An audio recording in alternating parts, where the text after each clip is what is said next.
அனைவருக்கும் வணக்கம் மக்களே. இந்த ஒரு வீடியோவில் நம்ம எதை பற்றி பார்க்க போகிறோம் அப்படின்னா, எல்லாருமே ஃபோட்டோலே தம்ப்நெயிலே டைட்டிலே பார்த்துருப்பீங்க. ஆமாங்க, 2025 டு 2026க்கான விவசாய பயிர்க்கடன் தள்ளுபடி, அதாவது 17,000 கோடி சிறப்பம்சங்களுக்கான வேளாண் பட்ஜெட் கூட்டம் நடைபெற்றது. அந்த பட்ஜெட் கூட்டத்தில் இதுவரை ஓகேங்களா, இதுவரைக்கும் விவசாய பயிர்க்கடன் மற்றும் நகைக்கடன் யார் யாருக்கு தள்ளுபடி செய்ய போறாங்க, எத்தனை கோடி தள்ளுபடி செய்ய போறாங்க, என்னென்ன சிறப்பம்சங்கள் கொண்டு வந்திருக்காங்க இனிமேல். ஸோ இது எல்லா டீட்டெயில்ஸுமே தான் இந்த தகவலில் நம்ம பார்க்க போகிறோம். இந்த ஒரு வீடியோவில் நம்ம பார்க்க போகிறோம். கிட்டத்தட்ட நமக்கு 17,000 கோடி இந்த விவசாய பயிர்க்கடனுக்காக ஒதுக்கி இருக்கிறாங்க. அதுல கிட்டத்தட்ட 2,477 கோடி தள்ளுபடி செய்ய போறதாகவும் தகவல் சொல்லியிருக்காங்க. அந்த லிஸ்ட்ல யார் யார் இருக்கீங்க, ஸோ அந்த லிஸ்ட்டை நம்ம எப்படி செக் பண்றது, ஸோ யார் யாருக்கெல்லாம் பயிர்க்கடன் தள்ளுபடி, நகைக்கடன் தள்ளுபடி, ஸோ இது எல்லா டீட்டெயில்ஸுமே இந்த வீடியோவில் நம்ம பார்க்க போறோம். இது எல்லாமே நம்ம பார்த்து தெரிஞ்சுக்கிறதுக்கு முன்னாடி நமது கவர்மெண்ட் ஜாப் டெய்லி அப்டேட் சேனலுக்கு இப்போதான் நீங்க ஃபர்ஸ்ட் டைமா முதல் முறையா நம்ம சேனலை பார்க்குறீங்க, நம்ம வீடியோவை பார்க்குறீங்க அப்படின்னா மறக்காம சப்ஸ்கிரைப் பண்ணிட்டு பக்கத்துல இருக்க பெல் பட்டனை கிளிக் பண்ணி ஆளுன்ற ஆப்ஷன்ல போட்டு வச்சுக்கோங்க. அப்போதான் நம்ம போடக்கூடிய அரசு துறையிலிருந்து வரக்கூடிய எல்லா விதமான கவர்மெண்டோட ஜாப்ஸ் அப்டேட்ஸ் நோட்டிஃபிகேஷன் இது எல்லாமே நீங்க உடனுக்குடனே நமது சேனலை ஈஸியாவே துல்லியமாவே தெரிஞ்சுக்க முடியும். சரிங்களா? அது மட்டும் இல்லாம உங்களுடைய ஃப்ரெண்ட்ஸ், ரிலேட்டிவ்ஸ், கான்டாக்ட்ல இருக்கிறவங்க எல்லாருக்குமே ஷேர் பண்ணீங்கன்னா ரொம்ப ரொம்ப ரொம்ப பயனுள்ளதா இருக்கும். சரிங்களா? சரி, ஓகே, வாங்க வீடியோக்குள்ள போகலாம்.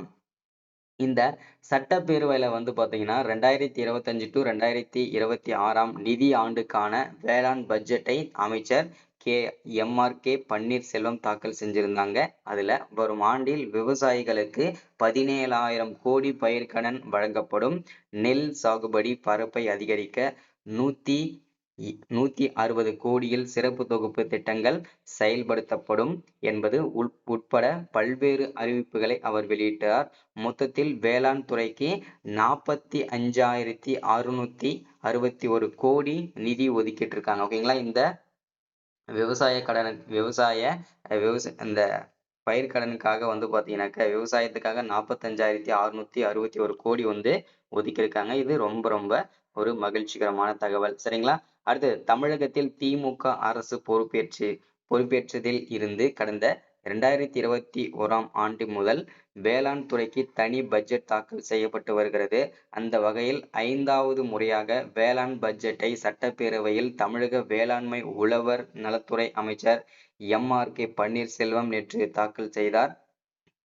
காலை 9:31 மணிக்கு பட்ஜெட்டை உரையை தொடங்கி அவர் 11:10 மணிக்கு நிறைவு செய்தார். பட்ஜெட்டை உரையில் அவர் கூறியதாவது: தமிழகத்தில் கடந்த 2019-2020 நிதியாண்டில் 1.47 கோடி ஏக்கராக இருந்த மொத்த சாகுபடி பரப்பு தற்போது 3.23 லட்சம் ஏக்கர் அதிகரித்து 2024 டு 2025 ஆண்டில் 1.50 கோடி ஏக்கராக உயர்ந்துள்ளது.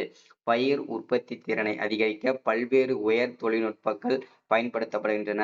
இதனால் கேழ்வரகு உற்பத்தி திறனில் தமிழகம் தேசிய அளவில் முதலிடத்திலும், மக்காச்சோளம், எண்ணெய் வித்துக்கள், கரும்பு ஆகியவற்றில் 2ஆம் இடத்திலும், நிலக்கடலை, குறுதானியங்கள் உற்பத்தி திறனில் 3ஆம் இடத்திலும் உள்ளது. சரிங்களா?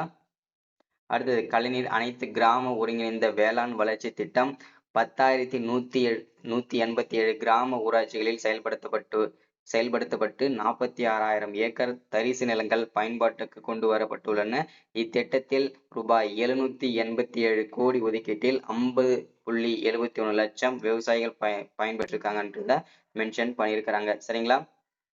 அடுத்ததான் SC ST பிரிவை சார்ந்த சிறு குறு விவசாயிகள் ஒருங்கிணைந்த பண்ணையம், பசுமை குடில், வேளாண்மை இயந்திரங்கள் போன்ற திட்டங்கள் அதிகபட்சம் 70% மானியம் பெறும் வகையில் 61.12 கோடி ஒதுக்கீட்டு இதுவரை 15,800 விவசாயிகள் பயனடைந்துள்ளனர். ஓகேங்களா? உங்களுக்கு விவசாய கருவிகள் வேணும்னாலுமே SC STகளுக்கு பாத்தீங்கன்னாக்க நிறைய மானியங்கள். ஓகேங்களா?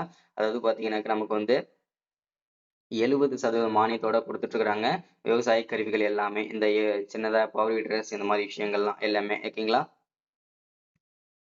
ஸோ அது மட்டும் இல்லாம இயற்கை பேரிடரால் வேளாண்மை தோட்டக்கலை பயிர்களில் ஏற்பட்ட சேதங்களுக்காக கடந்த 4 ஆண்டுகளில் 20.84 லட்சம் விவசாயிகளுக்கு 1,632 கோடி நிவாரணம் வழங்கப்பட்டுள்ளது.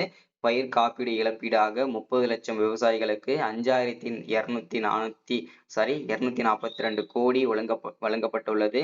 தமிழகத்தில் பயிர் சாகுபடிக்கான குறுகிய கால வேளாண் கடன் தேவைக்காக வரும் 2025-26க்கான நிதியாண்டில் 17,000 கோடி பயிர்க்கடன் வழங்கப்படும். வட்டி மானியத்துடன் 853 கோடி பயிர்க்கடன் தள்ளுபடிக்கு 1,477 கோடி ஒதுக்கிடப்படும் அப்படின்றத சொல்லியிருக்காங்க. ஸோ டோட்டலா நமக்கு வந்து 17,000 கோடி பயிர்க்கடனுக்காக வழங்கப்படும். அதுல 1,477 கோடி நமக்கு வந்து தள்ளுபடி பண்ண போறாங்க. ஓகேங்களா.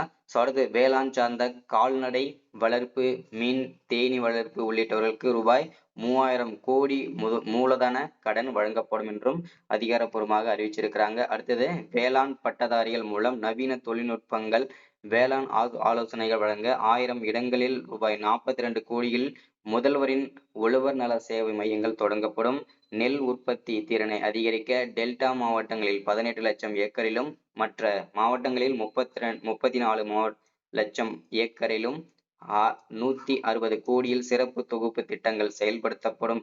நெல் கொள்முதல் ஊக்கத்தொகை வழங்க 525 கோடி ஒதுக்கிடப்படும் அப்படின்றத மென்ஷன் பண்றாங்க. அடுத்ததா இயற்கை சீற்றங்களால் பயிர் பாதிப்பால் இருந்து விவசாயிகளின் வாழ்வாதாரத்தை பாதுகாக்க ரூபாய் 841 கோடியில் பயிர் காப்பீடு திட்டம் செயல்படுத்தப்படும்.